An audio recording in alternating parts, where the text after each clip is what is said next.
In a quaint village nestled between rolling hills and misty forests, there stood a small, unassuming workshop. The building was old, with weathered bricks, ivy-covered walls, and a creaking wooden sign that read, "The Clockmaker."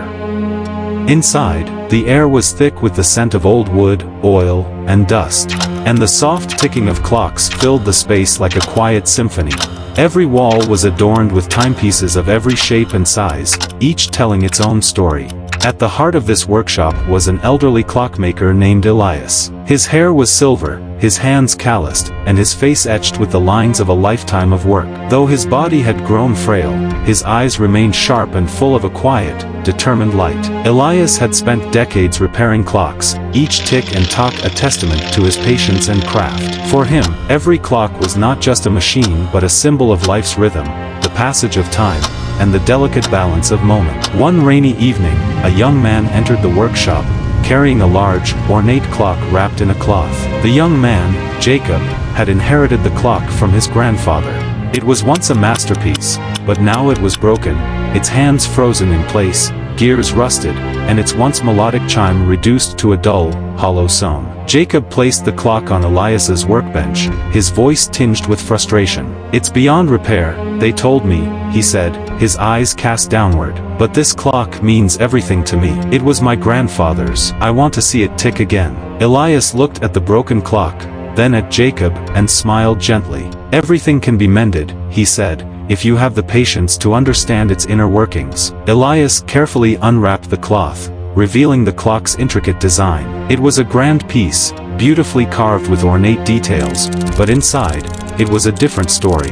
Gears were misaligned, springs were broken, and dust had settled into every crevice. Elias took a deep breath and began his work, knowing that this repair was more than just about fixing a clock. It was about restoring something precious, something that connected the past to the present.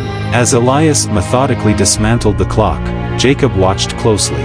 The old man's hands moved with a steady rhythm, each motion deliberate and precise. He picked up each piece with care, inspecting it under the dim light of his workshop lamp.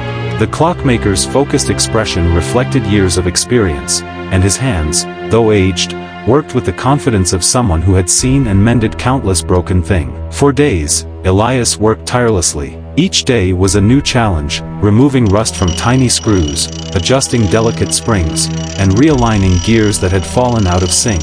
Elias would often pause, staring at a single gear for minutes, lost in thought. To Jacob, this seemed like wasted time, but to Elias, this was where the real work was done. The old man knew that rushing would only lead to further damage. Patience was the key. Jacob grew impatient as he watched. "Why does it take so long?" he asked one evening, frustration bubbling in his voice. Elias looked up and smiled knowingly. "Clocks, like life, are intricate," Elias explained.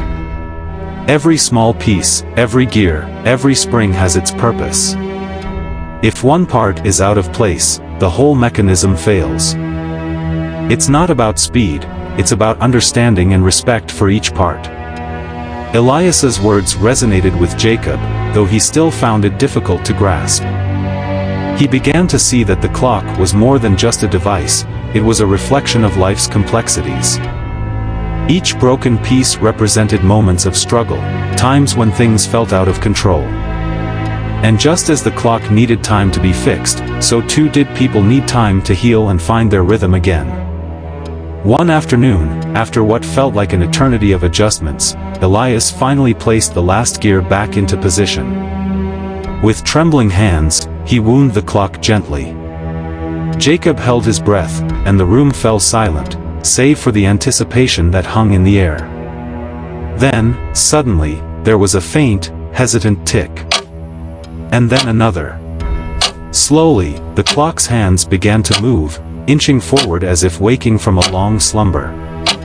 Elias and Jacob exchanged a look of triumph. The once silent and broken clock was ticking again, its gears turning smoothly, marking the passage of time as it had once done years ago. It was a small victory, but it felt monumental. For Elias, it was proof that patience, no matter how difficult, always bore fruit. For Jacob, it was a lesson that sometimes, things could be mended, even when they seemed beyond repair. But the job was not yet finished. The final test was the clock's chime, which had been silent for years. Elias adjusted the mechanism, tightening and aligning until he was satisfied. As the hour struck, a deep, melodic chime echoed through the workshop, rich and resonant.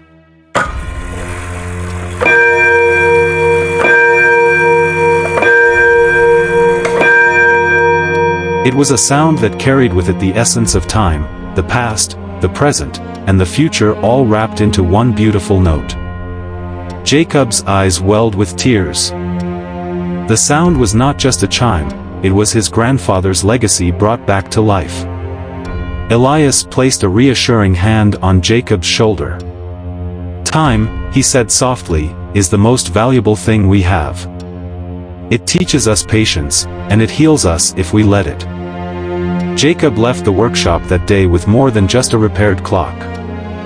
He carried with him a newfound appreciation for patience and the value of time. He realized that just like the clock, life's broken moments could be mended, not through haste, but through understanding, resilience, and care. As for Elias, he returned to his workbench, surrounded by the rhythmic ticking of his beloved clocks. To him, each tick was a reminder that time, though relentless, was also a healer. In every repair, he found a piece of wisdom, that life's true beauty lies not in perfection, but in the patient, deliberate act of mending what is broken. Elias's story was one of quiet perseverance and an unwavering belief in the power of time. It was a story that reminded everyone who crossed his threshold that no matter how broken something seemed, patience and a gentle hand could make it whole again. And as the clocks in his workshop ticked away, so did the moments of life, each one precious, each one a testament to the clockmaker's wisdom. That time, when embraced with patience, brings everything into harmony.